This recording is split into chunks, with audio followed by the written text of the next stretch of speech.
Smart గ్రామాలు. ఇది అంటే రోజు రోజుకి మనకి ఈ యొక్క గ్రామాలలో గూడా టెక్నాలజీ అనేది యాక్సెస్ అయ్యిందిప్పుడు. ఒకటేమో ఇంటర్నెట్టు దాన్ని బ్యాండ్‌విడ్త్ గానీ, తర్వాత స్మార్ట్ ఫోన్‌లు. సో, దాదాపుగా అందరి దగ్గర ఏదో ఒక స్మార్ట్ ఫోన్ అయితే ఉంటుంది ఊర్లల్లో గూడా. అంటే ఫ్యామిలీలో ఒక మెంబర్ దగ్గరనన్నా ఉంటుంది. తర్వాత ఇన్ఫర్మేషను అన్ని విధాలుగా అంటే అటు ఫర్ ఎగ్జాంపుల్ యూట్యూబ్ ఛానల్ అండి, అడ్వర్టైజ్మెంట్ అనండి, టీవీలనండి. సో, ఈ కమ్యూనికేషన్స్ అనేది గూడా చాలా డెవలప్ అయ్యింది. సో, ఇప్పుడు అంటే కష్టపడడం ఒకటి, బట్ తెలివిని గూడా జోడించి మనం కష్టపడ్డం. అంటే స్మార్ట్ విలేజ్‌లా ఫర్ ఎగ్జాంపుల్ రైతులకు కరెక్ట్ ప్రైస్ రావాలి వాళ్ళు పండించిన దానికి. లేదా ఇన్‌పుట్ ఏదైతే ఉంటదో అంటే వాళ్ళు వ్యవసాయంలో ఉపయోగించే పెస్టిసైడ్స్ రకరకాల బయటికించి కొంటారో అది గూడా కరెక్ట్ దొరకాలి. మళ్ళా దాని ప్రైస్ గూడా రీజనబుల్‌గా ఉండాలి. వాళ్ళు చేసే ప్రతి పనిలో గూడా ఈ స్మార్ట్ టెక్నాలజీస్ గానీ, ఇన్ఫర్మేషన్ గానీ ఇది దోహదం కావాలి. అయినప్పుడు ఇప్పుడున్న ఈ యొక్క లేబర్ గూడా మనకు తగ్గుతుంది రోజు రోజుకి. ఎస్పెషల్లీ హార్డ్ వర్కింగ్ లేబర్ అంటాము. అండ్ కాస్ట్ జనరల్‌గా ఈవెన్ వ్యవసాయం ఇవన్నీ చేయాలంటే కూడా టోటల్ కాస్ట్ ఏదైతే అయితుందో అటు లేబరు లేదా మనము కొన్ని టెక్నాలజీలు పాతయి హైర్ చేయాలన్నా సో, ఈవెన్ మానిటరింగ్ గూడా కష్టంగా ఉంటది. అంటే కంప్లీట్‌గా వాళ్ళు పొలంలోనే ఉండలేరు గదా! నిరంతరం దున్నికే. సో, ఈ స్మార్ట్ విలేజెస్ అనేది మనకు ఒక ఆప్షన్. అండ్ ఎంత తొందరగా మన రైతులు వాళ్ళు దీన్ని అవలంబిస్తే టెక్నాలజీస్‌ని అంటే ఏదైతే ఫీజిబుల్ ఉంటదో దాన్ని అంటున్నా ఫస్ట్ ప్రయారిటీ కింద. వాళ్ళకంతా అడ్వాంటేజ్ గూడా ఉంటది. ఫర్ ఎగ్జాంపుల్ సెన్సార్లు అనుకుందాం. అంటే మన పొలంలో గూడా ఎన్ని నీళ్ళు నాకు వస్తున్నాయి. అంటే కెనాల్ నుంచి లేదా నా బోర్‌ల లెవెల్ ఎంత ఉన్నది నీళ్ళు. నేను ఇన్ని గంటలు ఆ బోర్‌ని వాడితే మళ్ళా నీళ్ళు ఏ లెవెల్‌కి పడిపోయినాయి. సో, అట్లనే ఈవెన్ త్రాగునీరు గూడా మనము ఓవర్ హెడ్ ట్యాంక్ ఉంటే దాని మీద గూడా ఫిల్టర్ పెట్టి గ్రామంలో ఒక వ్యక్తి ఎన్ని నీళ్ళు కన్జ్యూమ్ చేస్తుండు పర్ క్యాపిటా అంటాం. అంటే వాళ్ళు తాగడానికి, స్నానాలు చేయనీకి, బట్టలు ఉతుక్కోనీకి ఇట్లా ఉంటాయి గదా! అంటే యావరేజ్‌గా. సో, ఆ క్యాలిక్యులేషన్స్ కూడా వస్తాయి. సో, ఈ సెన్సార్ టెక్నాలజీ అనేది గూడా చీప్ కూడా అయితుంది. ఎస్పెషల్లీ మనము ఈ ఇంటెలిజెంట్ ఇరిగేషన్ షెడ్యూలింగ్ అనంటే లైక్ ఎప్పుడు నేను నీళ్లు పెట్టాలి, ఎప్పుడు నేను పెట్టొద్దు. కొంతమంది పవర్ ఉంది, ఫ్రీ పవర్ ఉందని ఆటోమేటిక్ ఆన్ ఆఫ్ స్విచ్‌లు పెట్టేస్తుర్రు.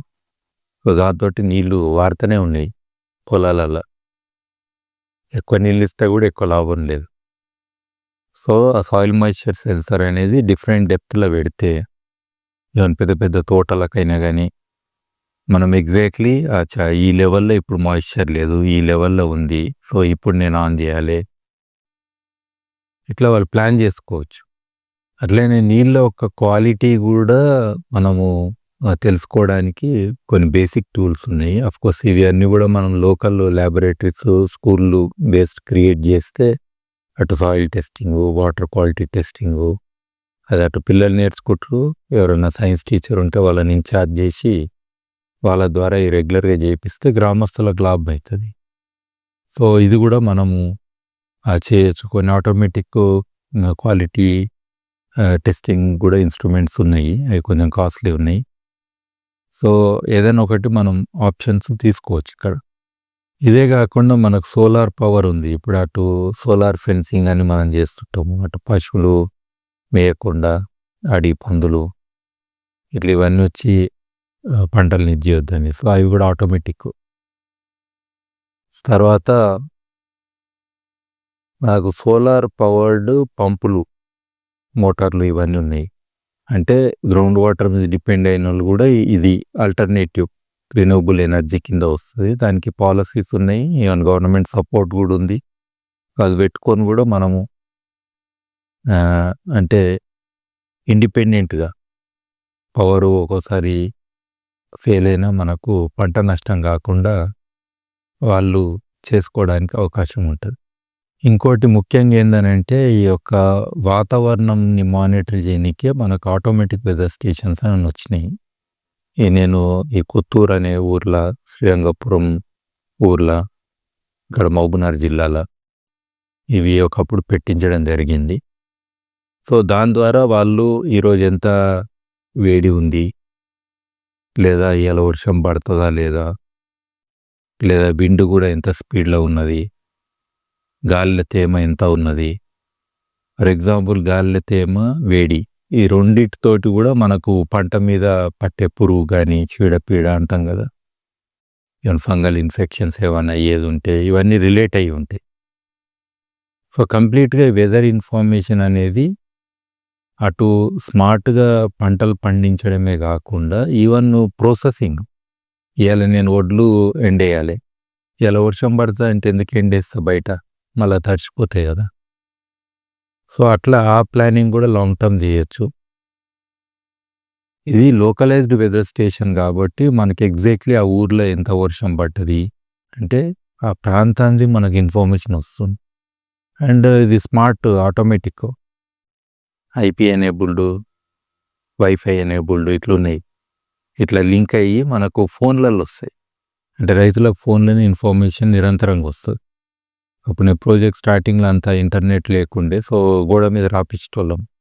ఊర్లోనే ఒకతనికి ట్రైనింగ్ ఇచ్చి ఆయన అది రీడింగ్స్ అన్ని తీసుకొని గోడ మీద రాసేటోడు. అందరు చదువుకొని పోయేటోళ్ళు. So, even index based insurance అంటే ఫ్యూచర్‌లో ఒక పంట నష్టమైనా ఎందుకు నష్టమైంది? అది టెంపరేచర్ మూలాన లేదా వర్షం మూలాన దేని మూలాన అయ్యింది?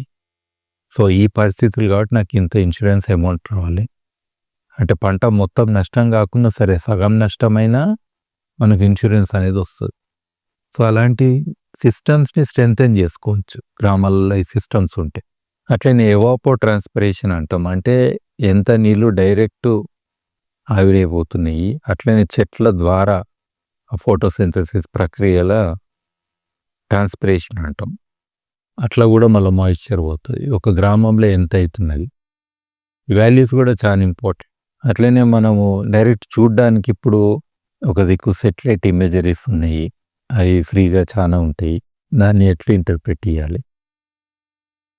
అదే కాకుండా డ్రోన్స్ ఇది ఈవెన్ స్కూళ్ళల్లో కూడా మనము ఫర్ ఎగ్జాంపుల్ యూత్‌కి ప్రతి ఊర్లో కొంతమంది యూత్‌కి డ్రోన్‌లను అలా కెమెరా పెట్టి దాన్ని ఎగిరేసే నాలెడ్జ్ ఇవ్వడము. అట్లనే ఇవాళ రేపు డ్రోన్‌లు వాడి ఈ పెస్టిసైడ్ అప్లికేషన్స్ ఇవన్నీ కూడా చేస్తున్నారు స్ప్రేయర్లు పెట్టి. లేదా మనం ఐపీ కెమెరాలు అలా రకరకాలు ఉంటాయి. ఇన్ఫ్రారెడ్ కెమెరాలు అని కూడా ఉంటాయి. అది ఈవెన్ చీకట్లో కూడా ఏదైనా జంతువు ఒక పొలంలో పడితే ఏ ప్లేస్‌కించి ఎక్కువ వస్తున్నాయి లేక అడవి పందులు రెగ్యులర్‌గా వచ్చేది. అలా గుర్తుపట్టొచ్చు. ఇదే కాదు ఈవెన్ వేరే పశువులలో ఒక పొలంలో పడ్డా ఏడున్నా కానీ మనము మొబైల్ ఫోన్‌లో కూడా వాళ్ళు చూసుకోవచ్చు. కైటూన్స్ అని ఉంటాయి. అంటే బెలూన్స్ లాగా ఉంటే దానికే మనం కెమెరా పెట్టొచ్చు. అంటే ఈ బెలూను గాలి వచ్చినా పడిపోదు. ఇంకా మీదకి అట్లనే ఉంటది.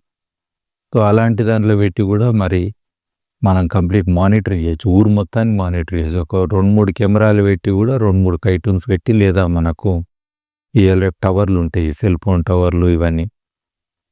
వాటికే 2, 3 కెమెరాలు 4, 5 దిక్కులు పెడితే మొత్తం గ్రామాన్ని కంటిన్యూస్ మానిటర్ చేయొచ్చు. ఇది అందరికీ మనుషులకు సేఫ్టీ, పంటలకు సేఫ్టీ. సో, ఈ టెక్నాలజీ కూడా చాలా యూస్‌ఫుల్ అవుతది. అట్లనే ఈ యొక్క విలువ అంటే వీళ్ళు పండించిన దానికి మార్కెట్‌లో కరెక్ట్ ప్రైస్ రావాలంటే మార్కెట్ రేట్లది నిరంతరంగా ఇన్ఫర్మేషన్ వచ్చేటట్టు చేయడం. ఏ మార్కెట్‌లో ఏ టైంలో ఎంత రేట్ ఉన్నది. అట్లనే రైట్ ప్రైస్ రానీకి అంటే వీళ్ళకు ఏదైతే నిజంగా విలువ రావాలనో దానికి క్లోజ్‌గా ఉంటారు. కనీసం నెగోషియేట్ చేయనీకి ఉంటది. ఇంకోటి ప్రతి మార్కెట్‌లో కూడా మనము కెమెరా లైవ్‌గా పెట్టాలి. ఆ ఇన్ఫర్మేషన్ నిరంతరంగా లైవ్‌గా రైతులకు చేరాలి. వాళ్ళు ప్రాక్టికల్‌గా చూసుకుంటారు ఈవెన్. ఎందుకంటే మార్కెట్ ట్రాన్స్‌పరెన్సీ అనేది కూడా క్రియేట్ అయితది. దీనితోటి రైతులు వాళ్ళకు కరెక్ట్ ప్రైస్ రావడానికి నెగోషియేట్ చేయడానికి అవకాశం కలుగుతది. అట్లనే ఇప్పుడు బ్లాక్ చైన్ టెక్నాలజీస్ అని వచ్చినాయి. ఇది క్రిప్టోలో మనము చెప్తుంటాం ఎక్కువ. అంటే సోర్సు మట్టి నమూనాల దాని క్వాలిటీ కాడికి మొదలుపెట్టి ఏం పండించిర్రు, ఎప్పుడు పండించిర్రు, అది ఎక్కడ పోయింది, ఎక్కడ ప్రాసెసింగ్ అయ్యింది, ఫైనల్‌గా కన్జ్యూమర్‌కి అంటే అది వాడే వాళ్ళకు చేరే వరకు టోటల్ ట్రాకింగ్ మనం ప్రతి ప్రొడ్యూస్‌ది చేయగలిగితే దానిది హైయెస్ట్ వాల్యూ ఉంటది. ఎందుకంటే సప్లై చైన్‌లో మానిటరింగ్ అన్నట్టు. ఆ వాల్యూ తోటి రైతుకు మంచి ప్రైస్ కూడా వస్తది. ఎందుకంటే ట్రాన్స్‌పరెన్సీ లేదు. ఎక్కడ కల్తీ అయితుంది, ఏది ఎక్కడ పోతుంది, ఇది ఆర్గానికా, ఇది ఆర్గానిక్ కాదా, ఏ పద్ధతిలో పండించిర్రు, ఎంత పెస్టిసైడ్ వాడిర్రు, ఇట్లా వాళ్ళకు కన్జ్యూమర్‌కి డౌట్లు ఉంటాయి. సో అవన్నీ కూడా ఇందులో క్లారిటీ వస్తది. సో అలాంటి సిస్టమ్స్ కూడా మనము ఇయాల అంటే ఈవెన్ విత్తనం కాడికించి విత్తనాన్ని కూడా DNA ఫింగర్ ప్రింటింగ్ అంటాం. సో అది చేస్తే అట్లీస్ట్ సోర్స్ ఆఫ్ సీడ్, ఇది హైబ్రిడ్ వెరైటీయా, లేకపోతే GMO వెరైటీయా, నేటివ్ వెరైటీయా, అది కూడా తెలుస్తుంది కదా. అంటే కన్జ్యూమర్‌కి వాళ్ళకు కూడా రైట్ ఉంటది. సో ఇవన్నీ కూడా మనం చేసినప్పుడు వాళ్ళు బెటర్ ప్రైస్ డెఫినెట్‌గా వాళ్ళు చెల్లిస్తారు. చెల్లించుకుంటారు కూడా. ఇప్పుడు ఇది మనకి ఇంటర్నెట్ సర్వీస్ పెరిగినందుకు డైరెక్ట్ కాన్ఫరెన్స్‌లు గానీ, మీటింగ్స్ గానీ ఫిజికల్‌గా ఎళ్ళాల్సిన అవసరం లేదు.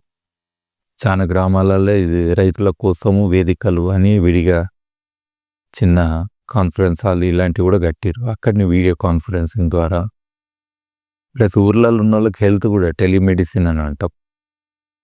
సో అట్లా డైరెక్ట్ ఆన్లైన్ బెస్ట్ డాక్టర్లు కూడా వాళ్ళకి యాక్సెస్ అయ్యి, అట్లనే యూత్ పిల్లలు ఉంటారు, వాళ్ళ కాలేజీలు నేను ఎక్కడ చదవాలి, ఏం చదవాలి, ఇట్లా ఇన్ఫర్మేషను అదంతా తెలియనీకే నాలెడ్జ్ సెంటర్స్ అని క్రియేట్ చేసి, సో దాని ద్వారా వాళ్ళకు కంటిన్యూస్ ఇన్ఫర్మేషన్ అందడం, అట్లనే రైట్ టు ఇన్ఫర్మేషన్ కింద వాళ్ళకి ఏదైనా ఇన్ఫర్మేషన్ కావాలంటే తెచ్చుకోవడం, బర్త్ డెత్ సర్టిఫికేట్స్ అవన్నీ కూడా అఫ్కోర్స్ చాలా మటుకు అవుతున్నాయి. బట్ ఇవన్నీ సిస్టమేటిక్‌గా ఇంకా అయితే డెఫినెట్‌గా వాల్యూ యాడ్ అవుతుంది అక్కడున్న ప్రజలకు. అట్లనే గ్రామాలల్లో కూడా ఇప్పుడు కన్స్ట్రక్షన్ ఐ థింక్ వాళ్ళు ఒకప్పుడైతే లోకల్‌గా ఉన్న మట్టి, రాళ్ళు వాటితోటి ఇల్లు కట్టుకునేటోళ్ళు. కానీ ఇప్పుడు కంప్లీట్‌గా సిమెంటు, సీకు, కంకర అని చెప్పి ఎక్కడి నుంచో తెచ్చుకొని ఇల్లు కడుతుర్రు. అట్లా కాదు, local sustainable material, eco friendly material వాటితోటి వాళ్ళు కన్స్ట్రక్షన్ చేసుకుంటే కూడా వాళ్ళ వాతావరణకు అనుగుణంగా, ఎందుకంటే పాత ఇల్లు అట్లనే కట్టిర్రు, ఆ తట్టుకోవడానికి అడాప్టేషన్ అని అంటాం. సో అట్లా మినిమలిస్ట్ అప్రోచ్ అనండి, లేదా నేచర్ బేస్డ్ సొల్యూషన్స్ ప్రకృతిలో దొరికే వాటితోటే మనం ఇండ్లు కట్టుకోవడం. సో ఇది మళ్ళా పెంపొందించాలి, దానికి ఇన్సెంటివైజ్ చేయాలి. సో ఈ ఎంబాడీడ్ ఎనర్జీ అంటాం, ఎక్కడి నుంచో తెచ్చి కడితే కూడా అది చాలా లాభం. సో ఇది మళ్ళా మనకు గ్రామాలలో స్పెషల్ ట్రైనింగ్లు ఇచ్చి అలాంటి పద్ధతుల్ని ట్రెడిషనల్ పద్ధతిలో కూడా మంచి పద్ధతులు ఏ ఉన్నాయో వాటిని అడాప్ట్ చేసేటట్టు చేయడం.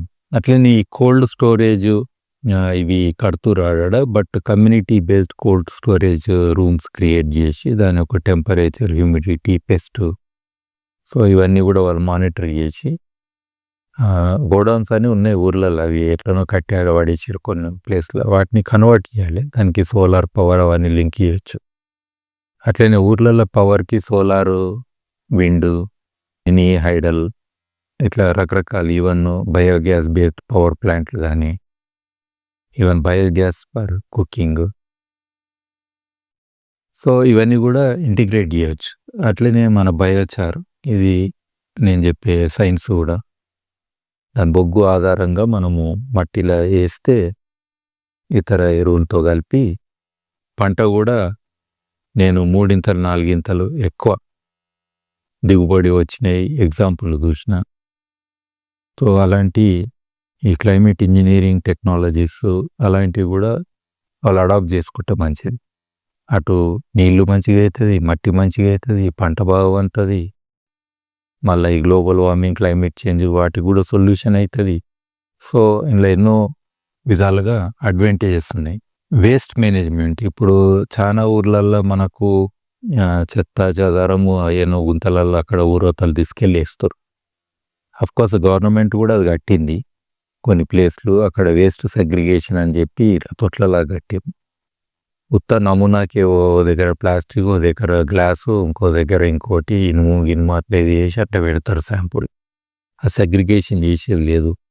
ఈవెన్ లోకల్ ఫర్టిలైజర్స్ కూడా చేయొచ్చు, కంపోస్టింగ్ ఇవన్నీ రకరకాలు చేసి ఆ సెగ్రిగేషన్ దాన్ని చేసిన దానికి కూడా వాల్యూ ఉంటుంది, మళ్ళీ అమ్మడానికి రీసైక్లింగ్కి పంపొచ్చు. సో ఇది దాదాపుగా ఊర్లలో అయితే లేదు ఇప్పుడు, అంటే ప్రాక్టికల్గా చూస్తే ఎన్నో కొన్ని దగ్గరలో చేస్తున్నారు. బట్ ఈ వేస్ట్ మేనేజ్మెంట్ అనేది చాలా ముఖ్యం. అట్లనే రీయూజ్ కాన్సెప్ట్లో కూడా చాలా మంది ఫామ్లలో చూస్తే పాత పైపులు అవి ఇవి అన్నీ ఉంటాయి. డ్రిప్ పైపులు అయితే కుప్పలు కుప్పలు ఉంటాయి. ఆ స్కీమ్ తోటి వేస్తారు, వాడతారు, మళ్ళీ కుప్పేస్తారు, మళ్ళీ కొత్త పైపులు వేస్తారు, స్ప్రింక్లర్లు ఇట్లా ఎన్నో ఉంటాయి. అట్లా దాన్ని రీసేల్ అన్న చేయాలి, ఇంకొకరికి అవసరం ఉంటే తీసుకొట్టరు. కానీ ఏడ కూడా అట్లా వేస్ట్గా పెట్టడం అనేది కూడా కరెక్ట్ కాదు. అట్లనే గ్రామాల నుంచి వచ్చే వేస్ట్ వాటర్ ఏదైతే ఉంటుందో దానికి కూడా మళ్ళా నేచర్ బేస్డ్ సొల్యూషన్స్ ట్రీట్మెంట్ ఇవ్వచ్చు.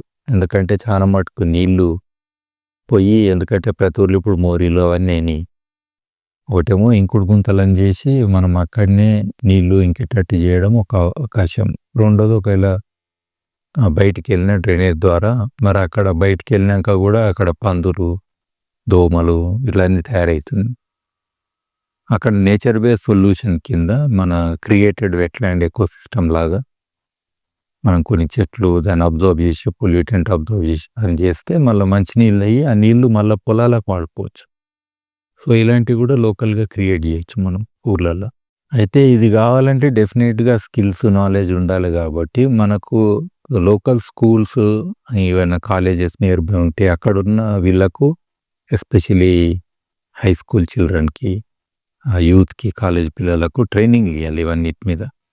అట్లా ఈవెన్ వాళ్ళ ఎడ్యుకేషన్ కూడా ఇప్పుడు ఓన్లీ క్లాస్లో టీచర్ చెప్పింది అని కాకుండా ద బెస్ట్ సోర్సెస్ వాళ్ళు నేర్చుకోవడానికి ఏమేమి ఉంది, ఎక్కడెక్కడ అవైలబుల్ ఉంది, లేదా ఫ్యూచర్ ప్రాస్పెక్ట్స్ ఏమున్నాయి, నా ఇంట్రెస్ట్ ఇది, మళ్ళీ దీంట్లో కెరీర్ నాకు ఎట్లుంటుంది, వాళ్ళు అవి నేర్చుకోవడమే కాకుండా మళ్ళీ వాళ్ళు ఇంట్లో ఫ్యామిలీ మెంబర్స్ కూడా కమ్యూనికేట్ చేసి ఈవెన్ వాళ్ళు చేసే పనులకు కూడా వీళ్ళు దోహదం చేయొచ్చు.